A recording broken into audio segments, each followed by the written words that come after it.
Good evening, North Hudson, and welcome to your public safety meeting here on Thursday, December 11th, 2025 at 5:30 p.m. Roll call, Trustee Porter Here. and Trustee Keller here, or I should say chair here. Number 3, comments from the floor. Opportunity for Village of North Hudson residents, property, business owners to make the committee aware of topics, issues, opportunities on or not on tonight's agenda. So if anybody here wants anything to say, they can approach the podium. Otherwise, Can I speak from here? we have to go up on the podium. And then please state your name and your address. I'm Sheila Kennedy. I live at 1132 Riverside Drive North. And I'm here because I'm curious about, or I guess I'm concerned about the ICE training facility at the gun club and how that's going to affect the public safety around us in our neighborhood.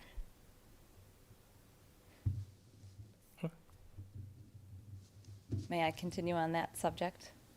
Yep. Yeah. Or do we have any, well, I'll just continue. Hudson is, as we know, we're the golden rule city and we were built on dignity and caring and trust and all that. And I think having federal immigration in our city doesn't align with our values that we have as a city. And I understand that it's a private facility and they can do what they want, but there was a big lack of transparency and communication and opportunity for feedback from the community. I'm worried that our reputation as a city is going to be really affected, North Hudson and Hudson. But, people really come to us as a safe space. As I was just saying just a little bit ago, I love it here. I work in South Minneapolis, so I'm in the thick of all of this. I'm a medical director of a community clinic, so we're really impacted. Obviously, it wouldn't be the same level here. We don't expect ICE raids, but having them here, I think, really creates a level of mistrust with law enforcement. And right now, I think in North Hudson, we have a really good relationship with law enforcement and the people who live here. I think we feel a sense of safety and camaraderie and community.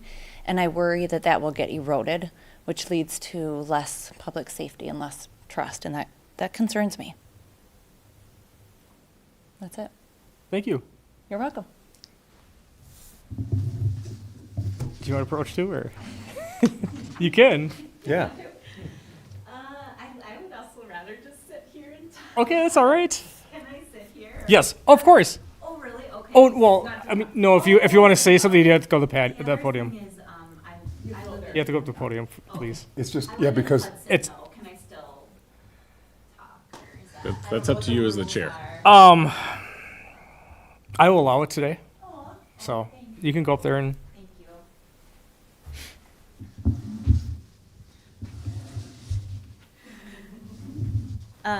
Yeah, I just want to echo everything she's saying. I come from the neighboring city of Hudson. I feel like we're kind of viewed as one, in this community, and we do a lot of things jointly. I respect both communities. I respect law enforcement. I don't feel like this is your typical law enforcement. I feel like this is sort of an overreach of a lot of things that are happening right now. It's sort of scary to me, honestly, and it's scary that there's a potential for a hub kind of right here in our own community. I've already seen a lot of divisiveness over this topic on social media in particular. It's scary to me what people are saying on both sides, and that's just why I don't know as a city if you can do anything, but I would just like to know if there's any sort of way we can place pressure and just say, we don't want this here. Like, this doesn't represent us. So, okay. thank you. And your name, I'm sorry. Oh, sorry, Emily. Thanks, Emily. All right. I believe it's you too. I appreciate you approaching and bringing this, awareness to us. So we always encourage it. The next thing we have is the minutes to approve. I move to approve the minutes from our last meeting on November 13th. And I will second. Anything that needs to be changed? Not that I saw. Okay. So if both of us, you approve, say aye. Aye. All right. It passed. We're missing a trustee. Yes. So we're So- down, we're down so one we're- for a few months. Yes. So seem a little interesting. Our next topic that we have is the police chief's report.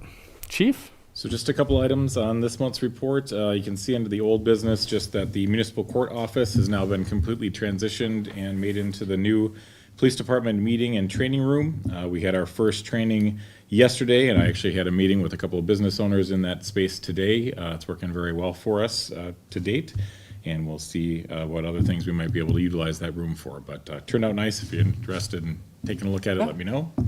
Otherwise, on our new business, just one work anniversary this month. Officer Craig Lau celebrated his 6th year of service last Sunday, December 7th. So we now have 2 officers, the sergeant and 1 officer that have 6 years of service for us, and 1 officer that'll be coming up on 6 years in February. So we're holding on to officers for the most part, so that's a good sign. One congrats to Officer Law.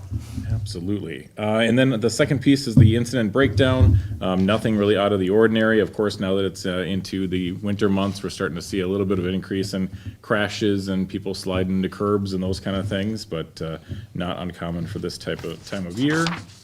And the last item is the written verbal warning and citation tallies by officer, and that's just there for your review and information, so that if you see people are saying we're writing thousands of tickets a month, you can lash back and say, no, we're only writing an appropriate amount, I guess is the best way to put it. And that ends the chief's report. Can I ask a question? Again, that's up to you. I mean, It's- you guys you all you can definitely ask you- after the meeting if you wanted to, Yeah. if it's not It's about related, public so. safety in North Hudson. How about if we talk about it after the meeting? Yeah, that's fine. Because it's probably not in Because the we went agenda. past our comments from the floor section. Oh, you're all good. Be happy to chat with you afterwards. Cool, thanks. Next on the list would be the fire chief's report. Unfortunately, Chief could not make it tonight. There was a fire that he had to cover at the moment, yeah. Yeah, he was called out at 1:30 this morning. When I talked to him at about 2:30, they were still figuring things out at the fire, so he's gonna be probably without a lot of sleep, so Yeah. hopefully getting some rest. Yep. But he did provide to the committee the report for Yes. November, I believe it was. Yep. And it looked pretty standard on everything. I believe there were 2 calls from recollection. Just 2. So pretty light. Next on our list is Lakeview EMS Director Report. John, thanks for coming today. We're going to be talking a little bit more about Absolutely. the EMS side. Thanks for having me. Thanks for the invite. John Muller, I'm the EMS Director for Lakeview EMS. I'm just gonna try and get this.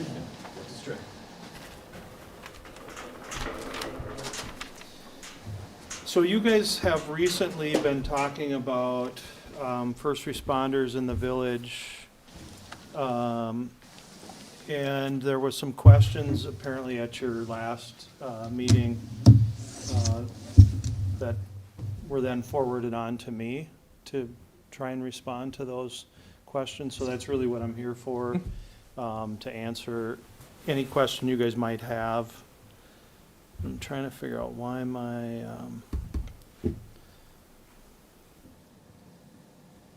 there we go. Just gonna enlarge this a little bit. We might have Do I need to do might have to hit anything? the display to change it to do a duplicate. Let's see. Like F7.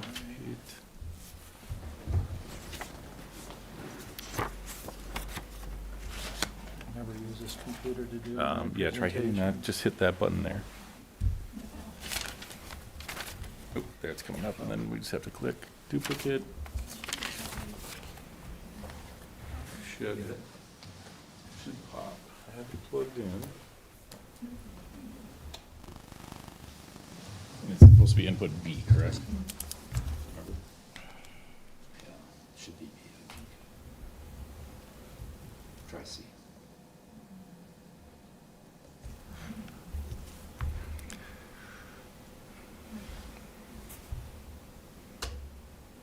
Yeah. Let's see.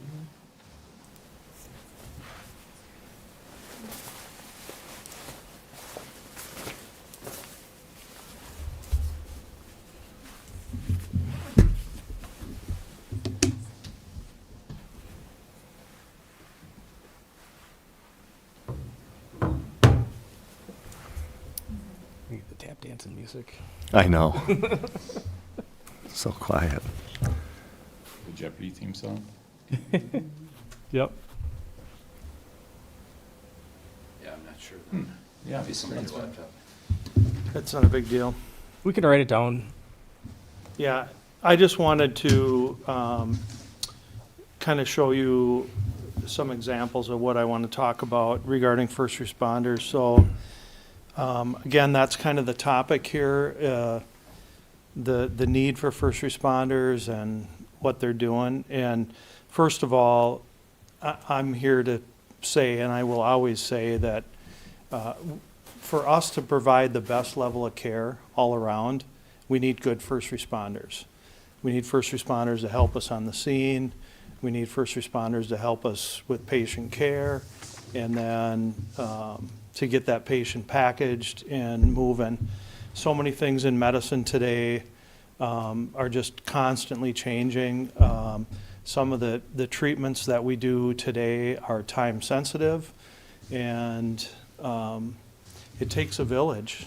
Literally, we need your village to help us get moving these patients. So, when we talk about cardiac arrest patients now, Minnesota, and I include you guys in on that, we are leading the country in out-of-hospital cardiac arrest survival rates right now because of the ECMO program that we have going in the Twin Cities.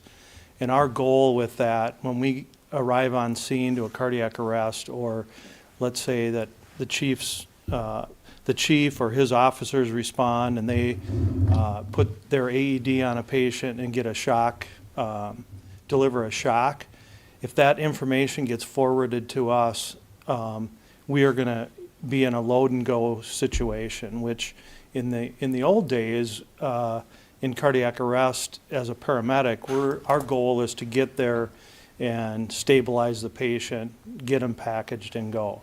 But now we want that patient from the time of the cardiac arrest to be in the cath lab within 50 minutes.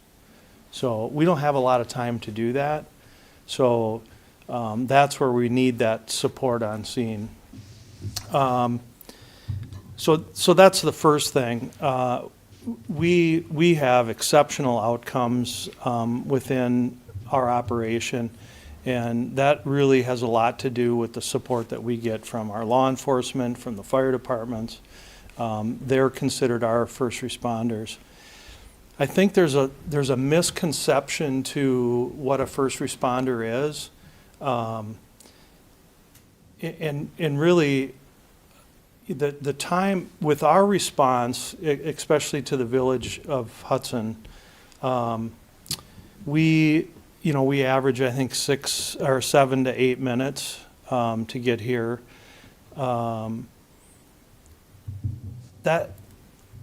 That's about the amount of time that if a first responder arrives on scene, unless it's a cardiac arrest, you got to do an assessment, try and figure out what's going on, get some history. It's not like the first responder just arrives and starts providing care, because you don't know what's going on with the patient. So, it takes time to do that. It takes time to figure out what's going on, it takes time to get to the patient, and then by the time we're there, they figure that out. We're probably there coming in the door as well. That is valuable work for us, for them to get demographics on the patient, find out what's going on when this happened, so that that process is already taken care of when we get there, and then we can start to provide the care. In a cardiac arrest, the first responders arrive on scene. It's very obvious that it's a cardiac arrest. It takes a few seconds to assess that and then start care on them. But that's what I'll show you here in a minute, the number of cardiac arrests that we've had here in the village of North Hudson. My point to bring all this up is we support first responders and have always supported our first responders. They're very valuable to what we do and our outcomes. But again, the misconception is really what that first responder is doing before we get there, and how much time they have to do it. there's places around the country where EMS is coming from a long ways away, and it's vital that you have first responders, and they have all the equipment, and they're able to start care before the ambulance gets there. Because some places in the country, it could be 20 minutes, 30 minutes waiting for an ambulance. That is very unusual here in the Twin Cities, and I include you guys in on that when I say the Twin Cities, that we would see that type of response. Does it happen? Absolutely it happens. There's times, that we're at level 0 and I don't have any ambulances. The day of the snowstorm, there was a lot of stuff happening in St. Croix County and in Washington County, and everyone was busy. There were times there was no ambulances in miles and miles of here because everyone was on calls. Those days are going to happen. So again, you need first responders for that. So one of the questions that you had asked me is, do we have a way of knowing how many times first responders have responded within the village in North Hudson? And I was able to pull some data up for you. You were looking for, a 4 to 5 year time frame. So I'm just going to go over, I just wrote some notes down here. In 2021, in the village in North Hudson, there was 157 calls that we responded to.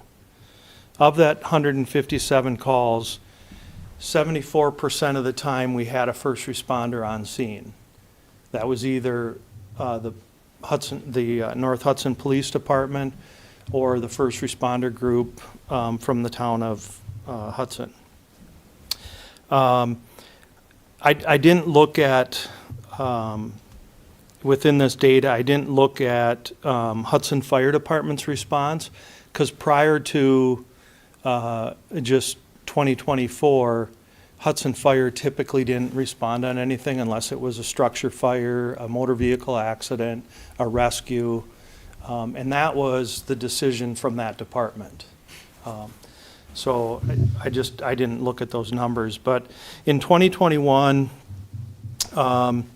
we had 26% of the calls we went on, we had no first responders that responded at all, not the police department, not the standalone first responder group. In 2021, they did respond to about 28% of our calls. And I didn't go through and look at, what types of calls they're going on. They were responding when they were available to respond to the calls. So again, 28% of the time they went. In 2022, there was 162 calls in the village. 66% of the time we had a first responder, or I should say, or multiple. Some calls we had multiple responders there with us. The Hudson first responders responded 35% of the time, so 57 calls. North Hudson PD was 75 times they responded in 2022. Now, I should also say the data where I'm getting my data is from our database. I can't guarantee ours is 100% perfect. I'm relying on the paramedics to make sure they're putting all that data in there. So again, if the chief is looking at it going, I know we did more calls than that that could be. So our data is pretty accurate because we do report to the state. We have to validate our data, so we try and do the best we can, but just making sure that there could be some errors in numbers. In 2023, there was 173 calls in the village. 66% of the time, there was a first responder that responded. North Hudson PD responded 76 times in 2023 for 43% roughly.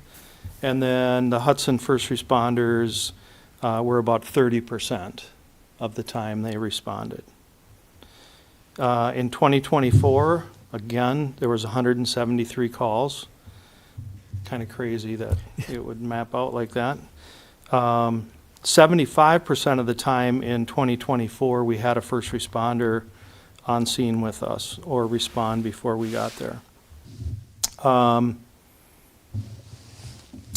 North Hudson PD was there, 86, they responded 86 to 86 different medicals with us, so about 50% of the time. And the town of Hudson first responders 34 times, about 20% of the time. And then in 2025, this kind of surprised me today because I just ran these numbers today. 2025, we've set record volume for our service 10 of the last 11 months. We're gonna probably exceed 13,000 calls this year. But the village of North Hudson has the lowest volume of calls that we've seen in the last 5 years. So year to date, right now, there's been 118 calls in the village. And 65% of the time we've had a first responder with us on scene. North Hudson PD was there, responded 60 times with us, 50% of the time. And obviously in 2025, the town of Hudson first responders were not responding anymore. So that kind of tells you what has been happening and when we've had the first responders there. There is no rhyme nor reason to what calls they're going on. And that's what I was going to try and show you on here. There's 65 pages on this database that I put together. But the thing I wanted to point out was, some of the things that we look at where a first responder that is equipped and has the equipment, like an allergic reaction. Allergic reactions are very severe. People die within minutes of a severe allergic reaction. And those are the times that someone getting there within 1 or 2 minutes can make a difference. So in the last 5 years, we have had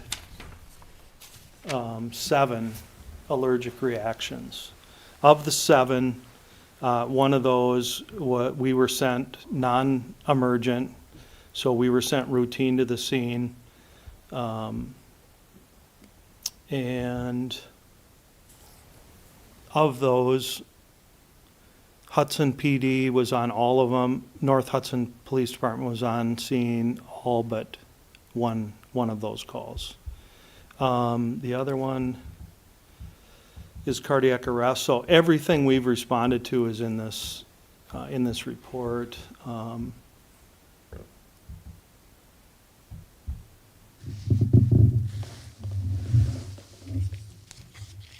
Could you possibly email us that report? I can, yeah.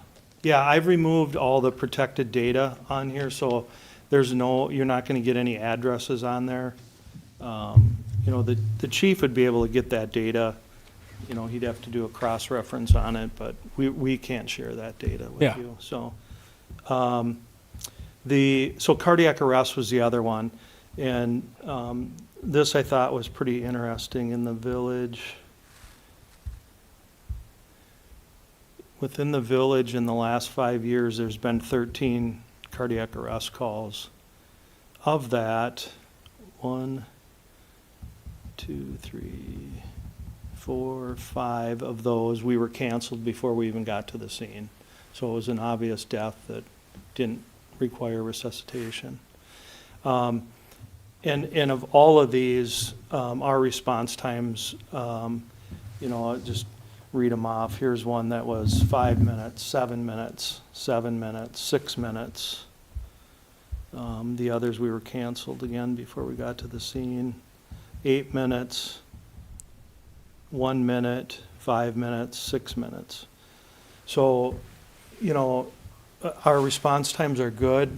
It doesn't give a lot of time for someone to start doing any care anyways, but again, that doesn't mean we don't want first responders. And we've been working with the Hudson Fire Department, who is your provider here to get them to be automatically toned on all cardiac arrest calls. And as of last week, Drew had talked about, he's met with the county, and they're gonna start responding to all unconscious calls too. So, that'll just be an automatic. So we're not relying on anyone to make that decision to call. When the call comes in and the county decides that they categorize it as an unconscious or cardiac arrest, they should just be pulling the trigger to have us all dispatched at the same time. Typically, the unconscious would be like a level D, correct? Yeah, well, there's, I think when Drew met with Terry, he said there was like 90 different scenarios with Yeah, unconscious. because I think it does come with numbers and letters, but I think Right. typically if it's a breathing issue or unconscious, Yeah. it's like D, because we. Because we're going Delta and Echo, Yeah, right? Right. we've Yeah. talked Yeah. in previous meetings, so just so they can kind of relate to. Yep. Yeah, where yeah, they're so echo calls are, that's the highest level of Yep. call. And that's what we requested. We requested that before Drew was there, that was our request, that we would have fire respond to all echo calls. And then COVID hit, and then no one responded but us, so. Yeah. Yeah, and so it's just been taking time to get some of that back again. One of just for your information, one of the highest calls that we go on in our entire system is falls. Falls exceed everything else that we go on. We had one in the kinda- village this morning.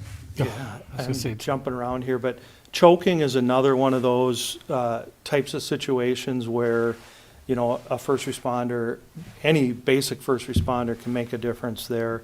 So we had there's 3 chokings in the village in the past 5 years. And of those, we had first responders on every one of them. I'll just give you some numbers on the falls.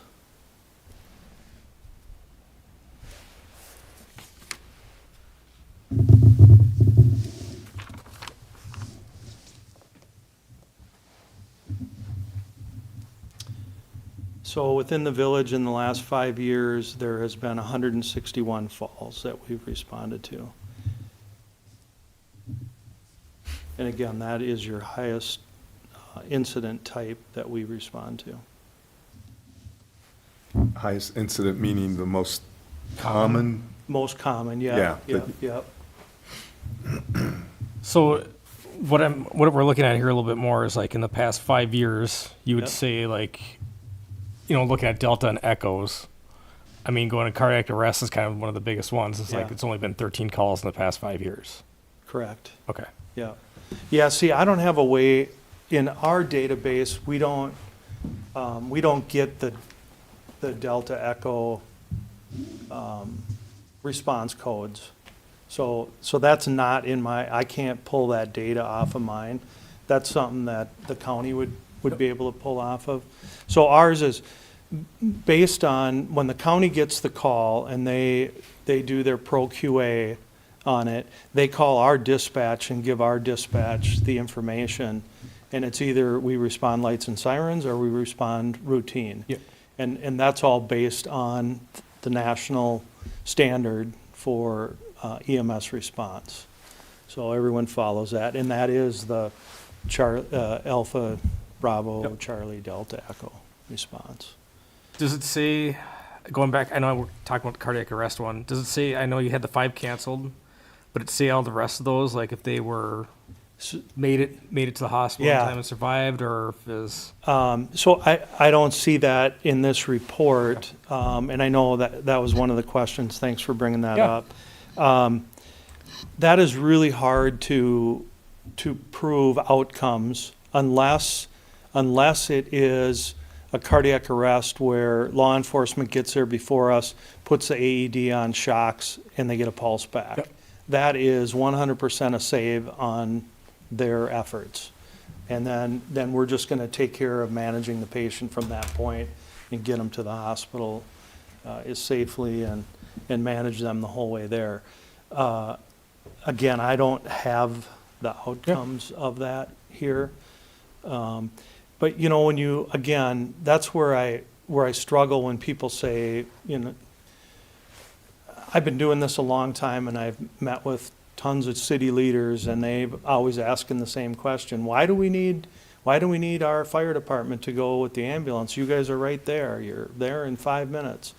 But it's the big picture, you know, it's the best management of the medical situation to have the help there to assist us in that. So I can't give you an answer on did it make a difference having the first responders there or not? But that's why I'm saying we need them. I would love to comment on a personal experience that I had that's positive. Can I just, I swear to you it's good. Well, I actually had a cardiac arrest. And I did, yeah. So I was, I lived in Hudson at the time, and Lakeview responded, so police were there within 4 minutes. I had an arrhythmia I developed after I had my third baby, and it wasn't supposed to be a problem, any lethal problem. And so I was standing in my kitchen, and I fell flat on my face one day in front of my kids, and police were there within 4 minutes, and then Lakeview got there a couple minutes later. My neighbor had started CPR. So the police, I think, really helped facilitate because it was just me, my kids, and then a neighbor came to help. The police were awesome at just helping with that picture. Mm-hmm. You know, and then my other family members started to show up, were hysterical. So it's really nice, I think, to have those extra people there. But Lakeview also did everything right. Like, I'm extremely lucky to be here. I'm like a living person who like has zero deficits because literally everything aligned so well. And it's super coincidental I'm here. But I just want to say thank you above all. Thanks, yeah. So, yeah. Appreciate hearing that. Yeah. You're very fortunate, and that's good. yes. Yeah, thank you. Sorry, I couldn't contain myself. We got a lot of firsts today. It's all good. Sorry. No, I mean, I would appreciate it if you could email it off to us so we can, Yeah. you know, John and I can look into it a little bit more and look at the numbers. And I mean, obviously the main thing that we're concerned about is the time for Delta Echoes getting into the Yeah. village and, you know, making sure that we're saving people that we can. Right. Obviously we've been down from the first responders, the town of Hudson first responders for over a year now. Yeah, I think it was in October of Yep. 2024, I think Right. was, And that was the thing too, is just wondering how many, you know, what did we lose out yeah. from them not being around? Or, I mean, I know we're down a cop right at the moment, but Yeah. I mean, we're going to be fully staffed here pretty soon, knock on wood. That's one of the other things I think will show up on this report is that were a number of times that the sheriff's department also responded. Yeah, here's one. So you'll see that data on there too. And I know, like some of these were, I think there was 3 shootings that occurred, and then you had state patrol, and so you'll see, you know, when you get those high-level calls like that, Yeah. high risk, you're gonna get a lot of responders Yep. on that, so. I'll mail this out to you or email it out to you guys. How about if I send it to Mark and Yep. then Mark can Perfect. Yep. forward it on? Yep. to you? Yeah. Pretty awesome. Yeah. Yeah. Any other questions? Concerns? Well, so I believe overall, I mean, I don't know all these years, but I think your average, at Lakeview's average response time is just under 8 minutes. I believe you're right, yeah. Yeah, I don't I think- yeah, remember it I've read off the that. top of my head. And Chief, when we have officers on duty, probably the highest percentage of time, they would act as a first, they would be there as a first responder. It's Yeah, when we if- don't if they're have. not, if they're not on a different call for service that they can't break away from, otherwise we respond to all medicals. Yeah, right. And it's just then the time that we don't have Right. direct police coverage where we're potentially Vulnerable. vulnerable, Yeah. yeah. Yeah, and I know then that Hudson Fire, for those Delta Echo calls, they have been being dispatched, correct? Just for echoes, correct? Just for echoes. Oh, just for Well, and I echoes. don't even know if that has started. Yeah. It has, Drew, okay, Drew good. reported on that last month. Okay, good, all right. That's been something we've been working on for a long time, and it's been a lot of work, so. Yeah. But it's also tougher for them to get up here in the time frame that one of our own officers would be Yeah. here. Right. Yeah. But yeah, and during the daytime hours, they do have staff in there, so, we've, the more we've started using them. And I should mention too, that if we do have an ambulance coming from a ways out, that our dispatch is supposed to be letting St. Croix County Dispatch know that the truck's coming from wherever, on Highway 94 and Manning, and, they're gonna have an extended response to it. Can you start rescue to the call? So we have the ability to, even if it's not an echo call, if that's what we should be doing. That has not worked really well, but moving forward, Drew and I have had a lot of conversations about how we can improve that. So, I think that will work too. And it's no different over here than what we do in Minnesota. So in Stillwater, Bayport, Oak Park Heights, rescue doesn't go on every call. So they're just going on the high-level calls. So a lot of the work that we do is the 2 paramedics on scene and usually an officer. So we almost always have an officer on scene with us or a couple of them. But other than a full first responder group, that's pretty normal. So. Good. John, anything else? No, I think I'm good. I think we're good. We appreciate you. Yeah, Yeah, I Stopping really in. do, on this Yeah, beautiful night. Yeah. yeah, anytime you guys just want some information, feel free to reach out and. It was nice to have you here, because last month I think I was saying, well, that'd be a good question to ask John. Yeah. That'd be a good question to Yeah. ask John, so that was helpful. How many people are usually on duty? So right now, this time of the night, we have 6 ambulances Yeah. on. So we always have, there's always 2 in Hudson. So, so there's 4 paramedics in Hudson. So we're stationed in our base at Hudson. Crew changes all happen there. And then in Stillwater, we have 3 trucks on right now. At 11 o'clock at night, we drop down, we go 1 less truck, so we'll have 5 trucks on at night. So there's, right now, 3 in Stillwater, and then 1 in the city of North St. Paul. Okay. So we provide all the EMS coverage for the city of North St. Paul. And we've been doing that for close to 30 years now. So we're stationed in North St. Paul. We're in the city hall, so we're with police, fire, in their building. Yeah, what else can I update you on? So how that works is, if the 2 trucks here in Hudson go out on a call, then we shift coverage over here. So one of the Stillwater trucks would come over here, and vice versa. If all 3 Stillwater trucks go out right now, one of the Hudson trucks moves over there. So our trucks are constantly moving, which, is good because they're already on the road. So that's why we see such good response times, because they're just constantly moving. Highway 36, if you drive down Highway 36 and don't see an ambulance, that's probably a good day. If you do see it, we're busy and Yeah. constantly moving, but they're just, Highway 36 is our just main route everywhere. And then, of course, we transport a lot to the Twin Cities, Yep. so. Oh, yeah. And there are times where if you respond from Stillwater to North Hudson, it's the same time as responding from on the hill. Correct. Here, because especially when we had the Highway 35 project, it transitioned to where Stillwater was our Yeah. initial call, and they were getting here in the same amount of time. Yeah, so our dispatch uses Pulse.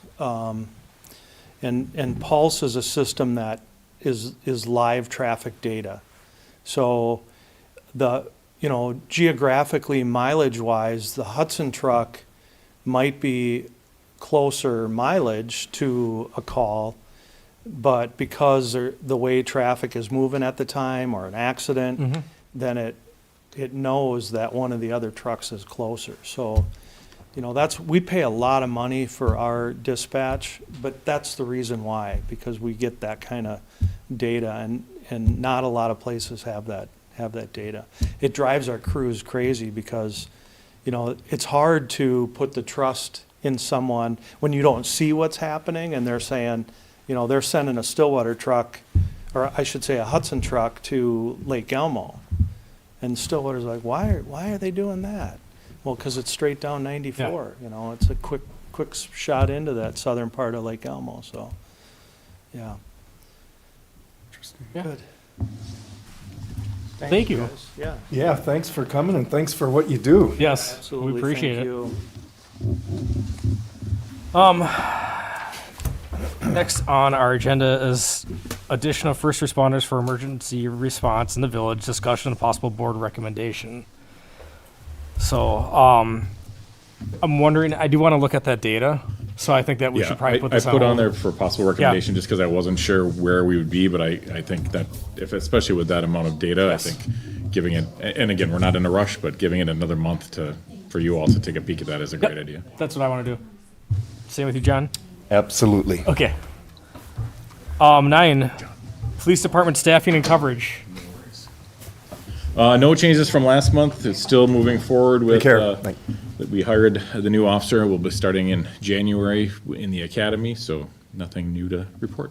That's on Saturday the Saturday the 3rd is Third. his swearing Yep. in, yes. January.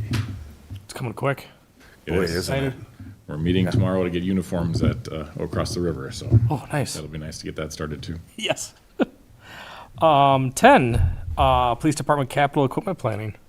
Yeah, just one item to add. We obviously have the 2026 budget has been completed, but in talking with the sergeant, now that we've taken over some of our own training for defense and arrest tactics and firearms, finding that, utilizing the squad to throw targets and ammunition and all those types of things in is getting a little bit compact.